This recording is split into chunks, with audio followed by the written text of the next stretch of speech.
Hola a todas, a todos. Muchas gracias por acompañarnos en esta ocasión tan especial para quienes hemos estado cerca de Diario del Dolor de María Luisa Puga, esta obra maravillosa y que conserva una impresionante actualidad.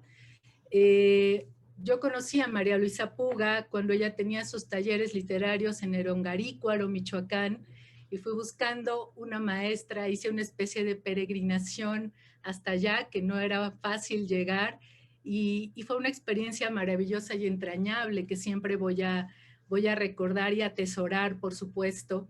Y nunca imaginé que iba a tener la oportunidad en la Dirección de Publicaciones de la Coordinación de Difusión Cultural de la UNAM, de publicar a María Luisa Puga.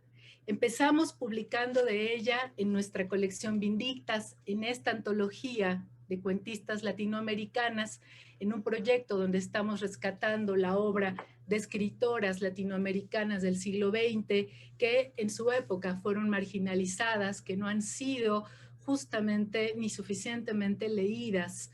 Y en este libro publicamos Juan Casamayor y yo, que es el coeditor de Páginas de Espuma en España, eh, incluimos un cuento de María Luisa Puga que se llama Inmóvil Sol Secreto, un texto que está en las antípodas del libro que hoy presentamos de Diario del Dolor.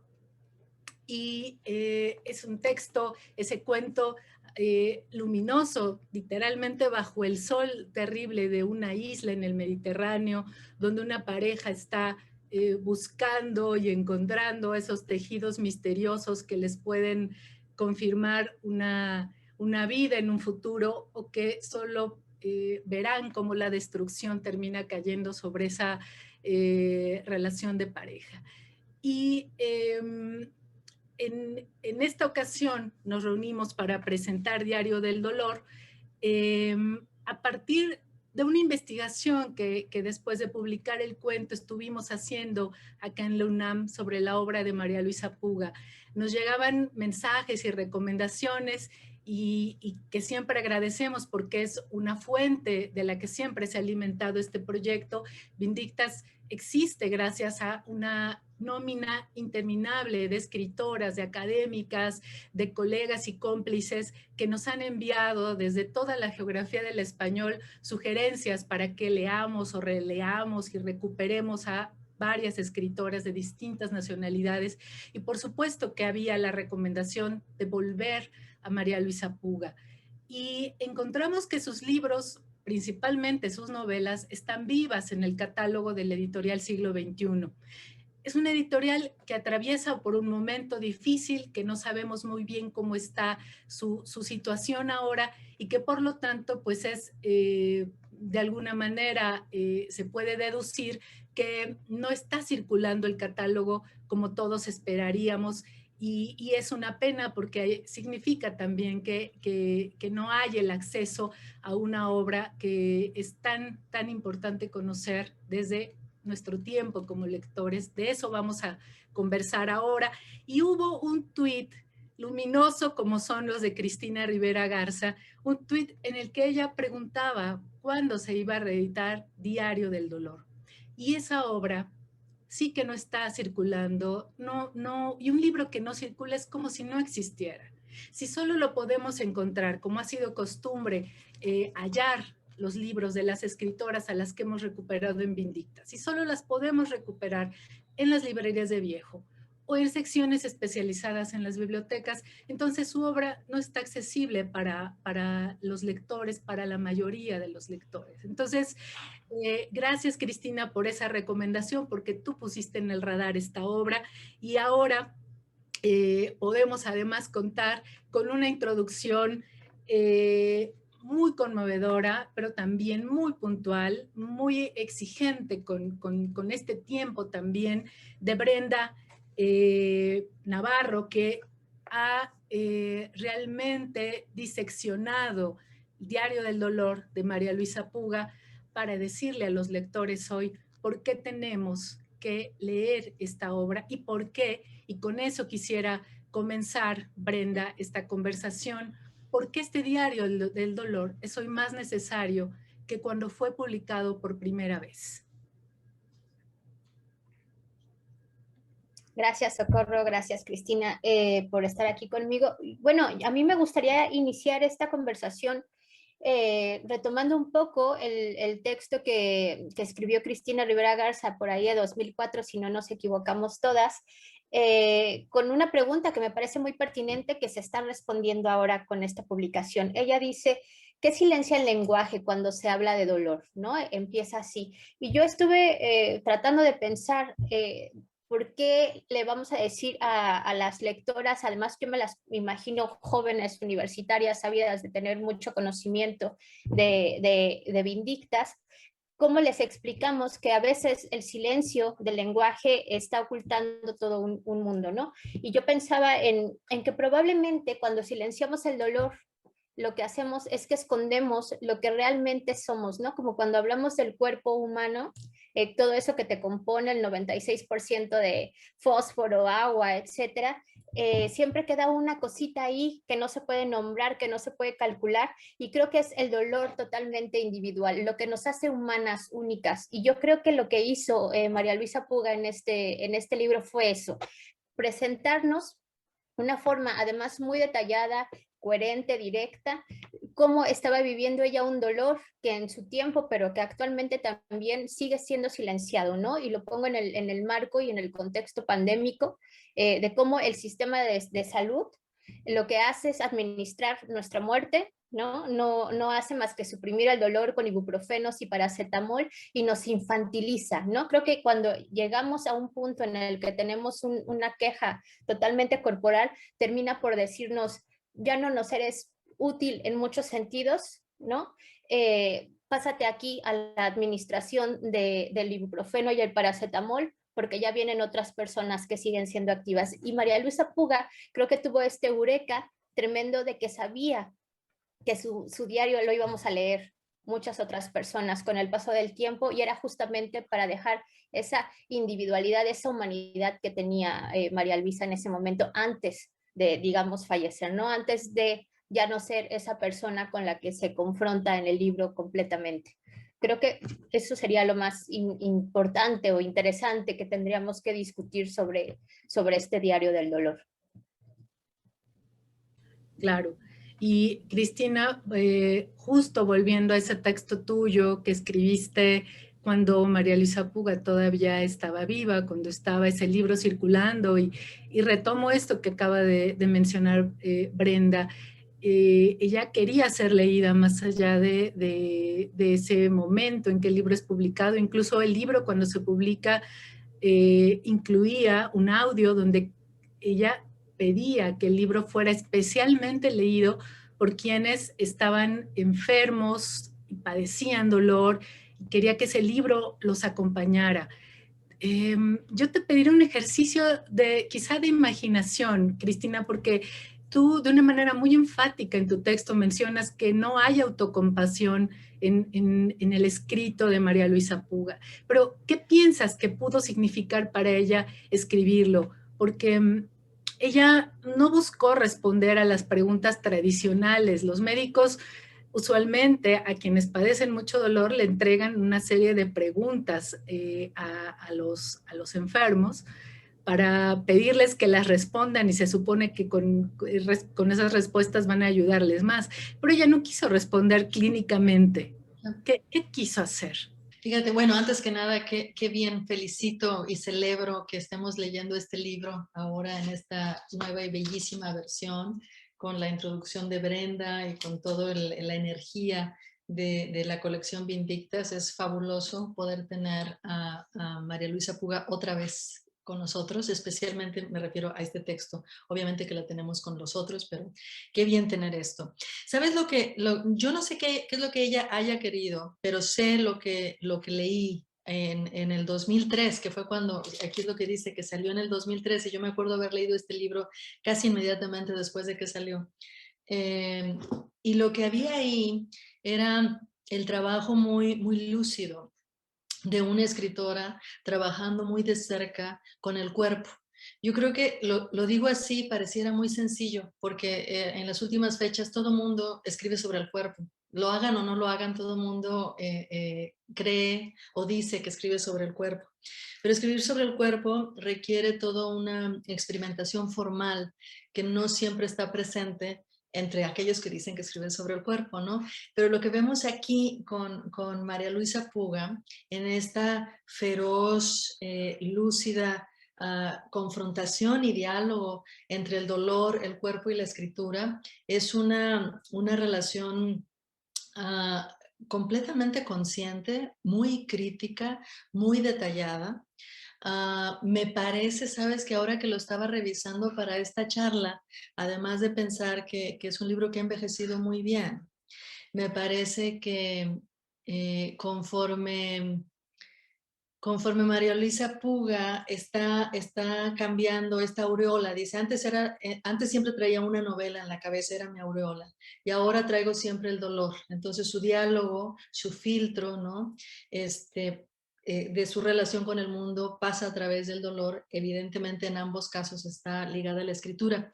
Pero a lo que voy es que conforme esa novela o esa novela que siempre trae esa aureola se ve transformada, su escritura se vuelve increíblemente más material. Los pequeños objetos de la casa, su reflexión sobre la tecnología, ¿no? Desde el bastón hasta el cambiarla a la computadora hacia el final del texto, su mención al sistema de salud cuando se queja de que solo somos expedientes en ciertas instituciones, etcétera, etcétera. Hay un énfasis en esta materialidad de la existencia que transforma radicalmente la forma de su escritura.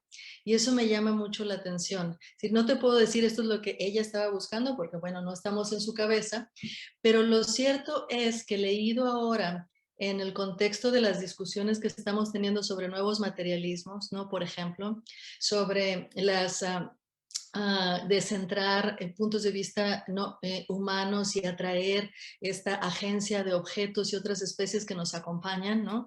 Creo que María Luisa está en el centro de esa discusión. Y lo vemos aquí, ha elegido un formato que ahora nos resulta muy familiar, pero que en el 2003 todavía les decíamos a estos libros singulares, libros inclasificables, ¿no? El fragmento como su forma estructurante. Hay muchas de las decisiones que como escritora María Luisa Puga tomó en esos años porque estaba muy cerca, muy lúcidamente cerca de ese dolor, que contribuyeron a una transformación para mí muy, muy generativa de su escritura y que hacen que dialogue de una manera clara, de una manera pertinente y de una manera crítica con nuestro presente. Por eso yo creo que Brenda tiene razón. Mujeres, jóvenes, hombres, mujeres, sobre todo mujeres también, jóvenes, buscando buscando los que tengan curiosidad sobre esta conversación acerca de nuevos materialismos, acerca de realmente qué se hace, que se estén preguntando qué es lo que hacemos realmente cuando escribimos sobre el cuerpo, ¿no? Porque hay gente que dice eso, pero sigue escribiendo como si estuviéramos en el siglo XIX y pues tampoco de eso se trata, ¿no? O sea, que hay una reflexión material, ética, ¿no? Institucional, que cubre un montón de terreno y que nos entrega a una María Luisa Puga completamente contemporánea. Brenda, tú has mencionado, o tu lectura no ha soslayado, y era yo creo que imposible hacerlo, el tema de la pandemia, el momento en el que hoy el dolor, para seguir tu texto, ¿no? El dolor no como algo externo, como algo ajeno, sino el dolor que somos nosotros mismos, el dolor de vernos incluso en situaciones como las que atraviesa hoy la India, por ejemplo, ¿no? Cómo no pueden dolernos todas esas pérdidas y las más cercanas también. Pero hay una crítica importante que tú haces, ya la perfilabas hace un momento, sobre una sociedad que no puede lidiar con el dolor de los otros, ¿no? Que no solamente hablamos del dolor físico, Cuando alguien está en duelo, rápidamente le quieren dar antidepresivos o le quieren llevar a un psiquiatra, que inmediatamente supere ese dolor, que parece que no se puede atravesar esa experiencia y sobre todo el mundo alrededor no lo permite. Entonces, quisiera que profundizaras en esto que mencionas en tu introducción sobre un Estado que de inmediato desecha a los dolientes, pero también sobre un papel que el Estado ha cedido por completo a esos dolientes. Sí, Socorro, gracias. Mira, estaba pensando en cómo traer justamente esto que es como tan político y que puede terminar siendo poco cercano justo a lo que queremos retomar con el libro del Diario del Dolor, y pensaba en algo que me llamó la atención cuando leía el texto de Cristina, que las dos subrayamos mucho cuando Cristina describe el acto mecánico de tender la cama, ¿no? Una cosa que para nosotros, digamos, es normal, fastidioso y que hacemos sin pensar, ¿no? Ella, yo creo que, no sé qué es lo que ella pasaba en su vida íntima, pero me parece que ella se dio cuenta de lo importante que era tener todos los 5 sentidos puestos en esa cosa que parece intrascendente, pero no es intrascendente porque estamos hablando de lo que ahora llamamos trabajos de cuidados y trabajo doméstico, ¿no? Y cómo esos trabajos de cuidados y domésticos siempre están atravesados por una cosa que sabemos todas, ¿no? Que son las mujeres. Somos las que principalmente hacemos eso. Y todos estos dolores y todas estas cosas silenciadas por un Estado que nos dice que tenemos además que ser productivos todo el tiempo, lúcidos, racionales, que tenemos que ser unos grandes hombres en general, ¿no? Por así decirlo, y además un tipo de hombre muy específico. Lo que yo creo que hace María Luisa Puga con estos pequeñísimos detallitos es decirnos, pero no estamos hablando de cómo el dolor nos está afectando como humanidad, ¿no? Y creo que vivimos en una época en la que la mayoría de las personas, especialmente los grandes pensadores, como les llaman, dicen que estamos viviendo en un siglo muy indolente, ¿no? Que no hay empatía, que la mayoría de nuestras acciones son individualistas. Y yo creo que es verdad en un cierto espacio específico de las sociedades y del mundo, pero también nos demuestra que sociedades como las latinoamericanas nunca hemos sido individualistas, ¿no? Que la mayoría de los trabajos de cuidados y domésticos siempre han sido en redes y que justo tender la cama, cuando tú no puedes hacerlo, siempre hay alguien. Y ese alguien, por supuesto, no es un servicio público, ¿no? Que debería de serlo, no es alguien que está pensando como en cómo hacer que esto sea mucho menos difícil para las familias, sino que es ese alguien que además se ve afectado. Y también lo meto que tiene que ver mucho con lo del hombre, ¿no? Y también eso lo saca Cristina y lo saqué yo cuando lo leímos, como ella se da cuenta de que ella se vuelve una especie de enfermedad social para su pareja, ¿no? De pronto se vuelve un lastre o ella siente, ¿no? No sabemos lo que piensa su hombre, pero ese hombre como figura en mayúsculas además me lleva como a pensar en esto, ¿no?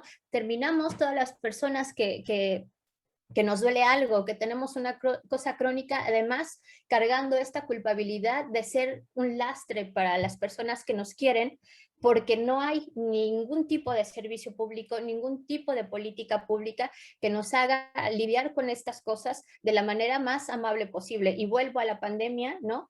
Cuando estaban todos los gobiernos viendo de qué manera iban a solucionar, de parar los contagios, pongo España, pero también pongo México, pues nos trajeron a casa todo el trabajo, ¿no? Todo lo público nos lo trajeron a casa y en México sigue estando así, ¿no? Todos los niños están en casa y ¿quiénes son quienes están haciendo esto? ¿Quiénes están tendiendo la cama? ¿Quiénes son esos hombres que sienten que les llegó la enfermedad y los imposibilitan? ¿Quiénes son los que están violentando? Y el Estado lo que está haciendo, el mexicano, el español, la mayoría de los estados es limpiarse las manos y decir, como eso es una cosa pública, como es una cosa que la mayoría de las mujeres hace, pues que lo siga haciendo, ¿no? Creo que de hecho López Obrador lo dijo así en una conferencia internacional. Nosotros tenemos a las mujeres que siempre han cuidado a sus mayores. Pues sí, pero ¿a qué precio, no? Y yo creo que va por ahí la discusión. Y yo no sé tampoco qué es lo que pensó María Luisa en el momento en el que lo escribió, pero justo sí creo que tuvo como el eureka de decir, esto es importante, ¿no? Esto que yo estoy viviendo es importante y lo tengo que dejar. Y yo creo que no hay mejor regalo para nosotras las lectoras que lo haya dejado en literatura, ¿no? Porque finalmente, aunque es un diario, digamos, lúcido, concreto, fragmentado, sigue siendo literatura. Y eso se agradece muchísimo porque si ella, como tú decías, se hubiera puesto a escribir lo que le pasaba con una narrativa médica, hubiera vuelto a llevar el dolor a lo público y entonces se hubiera vuelto una cosa de expedientes, ¿no? Y ella no quiso ser un expediente como no deberíamos de ser todas las personas un expediente. Sí, hoy leía que hay muchos casos en los hospitales con pabellones de cancerología donde los esposos abandonan a las mujeres, sobre todo cuando están en condiciones ya muy, muy graves, las dejan allí completamente a su suerte, ¿no? Porque en el sistema médico que conocemos, quedarte solo en un hospital es prácticamente que te dejen a la deriva, ¿no? Hay otra coincidencia, Cristina y Brenda, en los textos que ustedes escribieron sobre Diario del Dolor, que a mí me gusta mucho esta reflexión que haces, Brenda, para traer la noción de Donna Haraway, este concepto sobre los cyborgs. Donna Haraway dice, la medicina moderna está asimismo llena de cyborgs, de acoplamientos entre organismo y máquina, cada uno de ellos concebido como un objeto codificado en una intimidad. Y Cristina hace muy poco tuvo una muy, muy, muy buena y lúcida conversación con Donna Haraway acá en la UNAM, y me gustaría mucho como escucharla sobre esa mirada que está sobre estas páginas de María Luisa Puga. La mirada del cyborg, la mirada de la tecnología y el cuerpo. Sabes, antes de entrar a eso, nada más sobre lo que decía ahorita Brenda, me quedé pensando que yo no sé quién era el hombre de María Luisa Puga y no sé si esté vivo y de repente me dio curiosidad de saber qué pensará, que si está vivo, ¿no? ¿Qué pensará pues, del libro, de cómo es descrito él ahí, porque bueno, ocupa un lugar importante en facilitar la vida, ¿no? Crear los caminitos, crear tecnologías ad hoc, ¿no? Así hechizas de repente, justo donde no está la labor de cuidado y de bienestar del Estado, es este hombre el que se las ingenia para hacerlo. No sé, de repente me quedé pensando, no sé quién sea. Y la otra cosa que me quedé pensando con lo que decías, Brenda, es que creo que lo que estamos viendo es, digamos, si le creemos a Silvia Federici todo lo que habla sobre los procesos de acumulación originaria, lo que y si creemos que la acumulación originaria no es algo que haya pasado una vez en el proceso del desarrollo del capitalismo, pues lo que estamos viendo es que la pandemia ha creado las condiciones para otra versión, como para una reactivación de esa acumulación originaria a través de la explotación, pues del trabajo doméstico, que esa es una constante, ¿no? Esa es parte de la apropiación de los comunes y es un constante a lo largo de la historia del capitalismo, pero que vuelve a ser refrendado, agudizado, ¿no? Puesto en escena de manera radical también, ahora con la pandemia y el trabajo siempre invisible de las mujeres, ¿no? La otra cosa bueno, a mí siempre me ha interesado, tengo años tratando de reflexionar sobre esta cuestión del dolor y cómo el dolor hay un trabajo, ¿no? Del duelo, que por algo se le llama trabajo, ¿no? Porque hay una participación muy consciente con otros, ¿no? Dinámica que cuestiona nuestra individualidad, ¿no? Y nos pone en necesario contacto con comunidades enteras.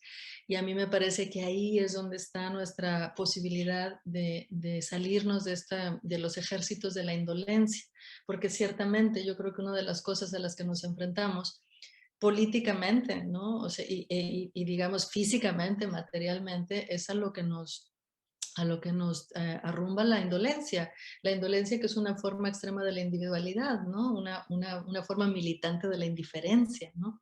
Entonces hay algo bien importante en este abrazar el dolor y en hacer el trabajo del duelo, del que claro que no vamos a salir igual, ¿no?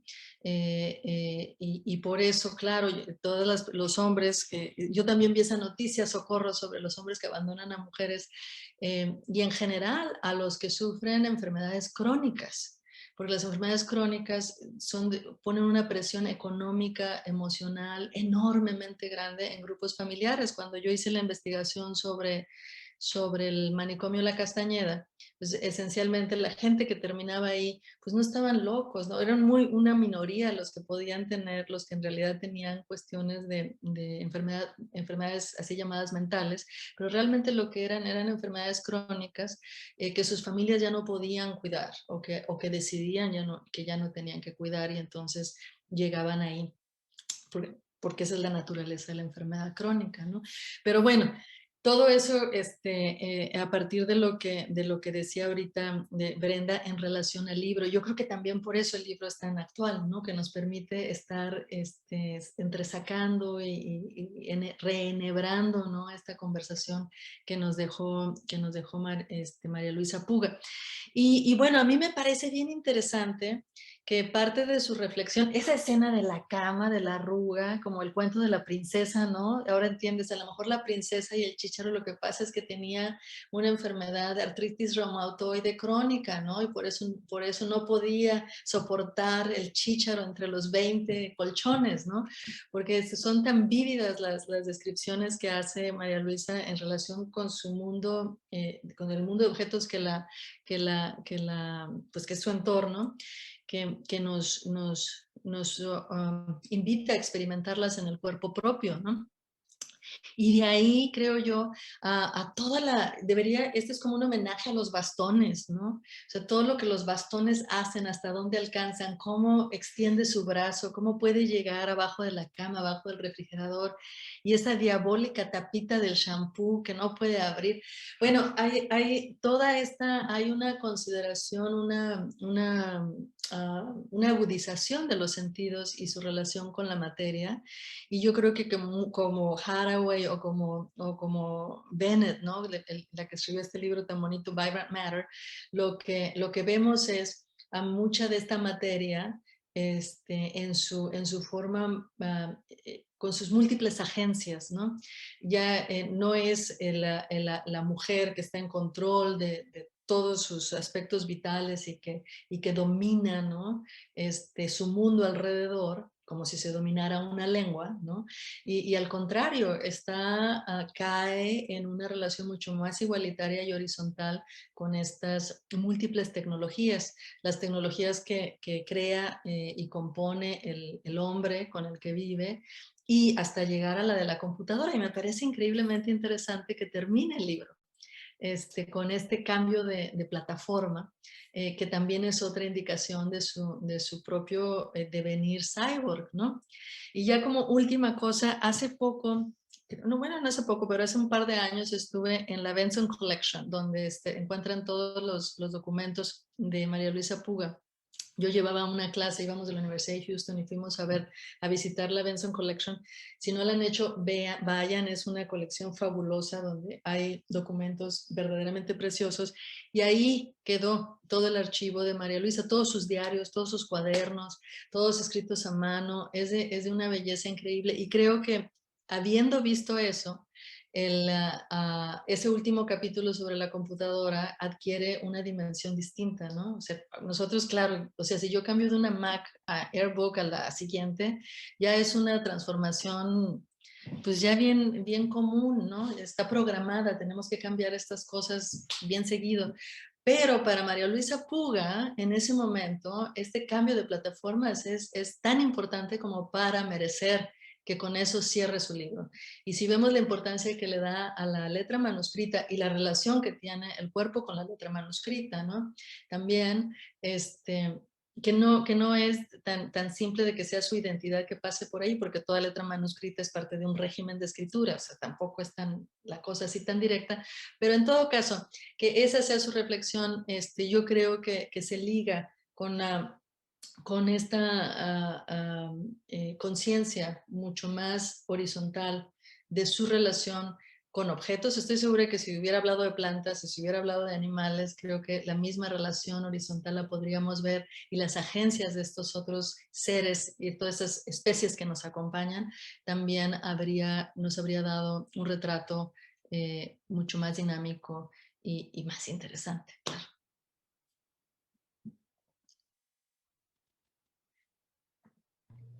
Brenda. Gracias. Estaba pensando en cómo esto, las nuevas lectoras lo tienen que llevar como al terreno de no estamos hablando solo de dolor, de cosas de mujeres, de cosas de diarios, ¿no? Como todavía el canon literario nos hace creer que es la literatura escrita por mujeres.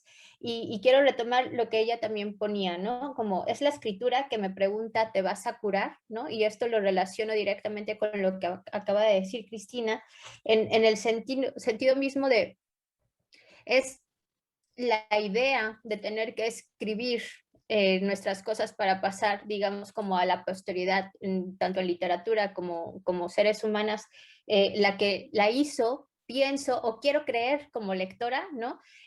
La que la hizo esforzarse a hacer este cambio un tanto cyborg, ¿no? Porque yo pienso que alguien con una enfermedad crónica, es que hay veces que el simple dolor de cabeza o un dolorcito en el estómago te paraliza, ¿no? Y cuando tienes que enfrentarte a saber que ya no vas a volver a ser la misma persona que fuiste antes de este dolor, creo que sí hay un proceso y como dice Cristina, un trabajo de duelo que cuesta muchísimo, ¿no? Y ella cuando se pregunta, o quiero creer que se pregunta, o que la escritura le pregunta, ¿te vas a curar? Lo que ella está preguntándose es, ¿vas a volver a ser la misma que eras antes? Y la respuesta, por supuesto, que es no, va a ser una María Luisa justamente, digamos, casi volviéndose cibernética, ¿no? Dejando sus letras desde lo cibernético y que además a mí como lectora me llega así, ¿no? Yo la leí en PDF y me ha llegado el ejemplar también en PDF, pero todo esto lo quiero decir porque parecería que de pronto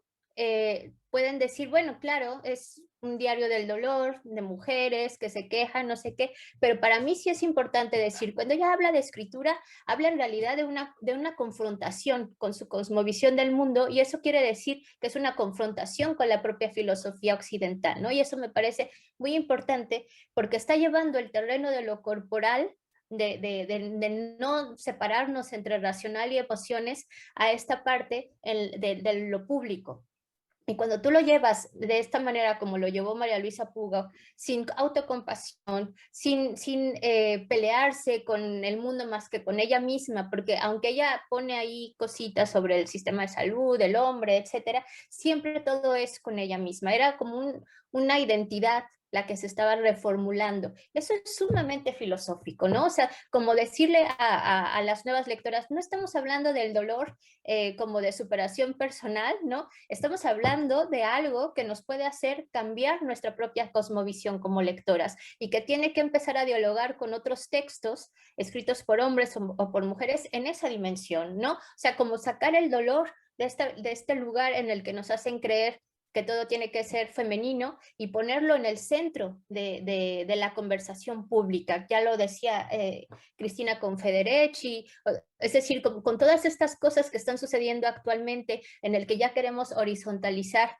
lo que desde mi punto de vista es el dolor como algo que nos une a todos los seres vivos, sean cuales sean, hagamos de eso como una filosofía y que sea este diario del dolor lo que nos permita empezar a tener estas conversaciones, que no nos quedemos en sí necesitaba cuidados, sí necesitaba acompañamiento, sí necesitaba, sí, eso también, pero es también el motor que puede hacer que estemos pensando en nuevas cosas que cambien la cosmovisión especialmente creo, de las clases medias y todas las personas que tienen la cultura occidental mucho más penetrada que las personas que ya hemos colectivizado toda nuestra vida, los cuidados, el dolor, etcétera, que lo hemos hecho siempre, ¿no? Pero siempre se nos ha relegado a la parte privada.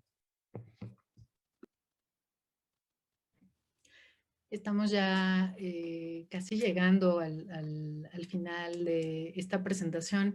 Cristina, ¿hay algo que tú quisieras sumar ahora? Sabes, ahorita también en relación con lo que acabas de decir, Brenda, estoy pensando en grandes diarios, ¿no? En diarios que me ha gustado leer mucho últimamente, diarios que proponen, que admiten una lectura, digamos, que puede ser literaria entre muchas otras cosas. Es una escritura de muchos niveles, también literaria, pero no únicamente literaria, ¿no? Hay muchas capas ahí adentro.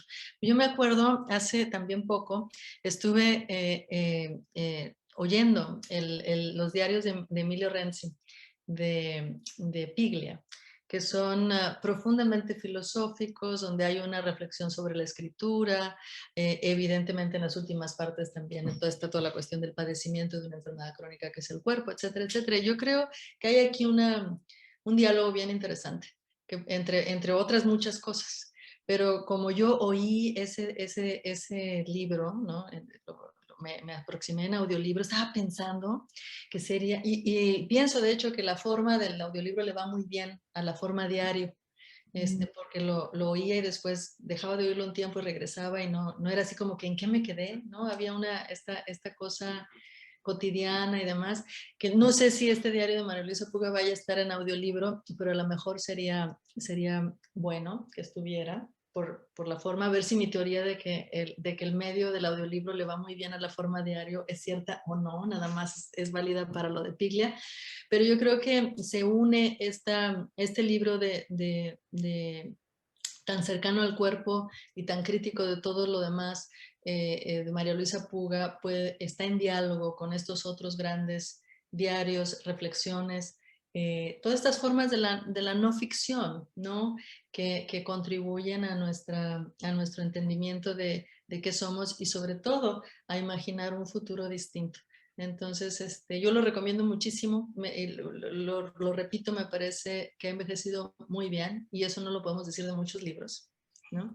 Y me encanta saber que grupos como los de Diana Morán hicieron un libro, estudiosas académicas mexicanas que han sacado libros para autoras, ¿no? Sobre autoras que no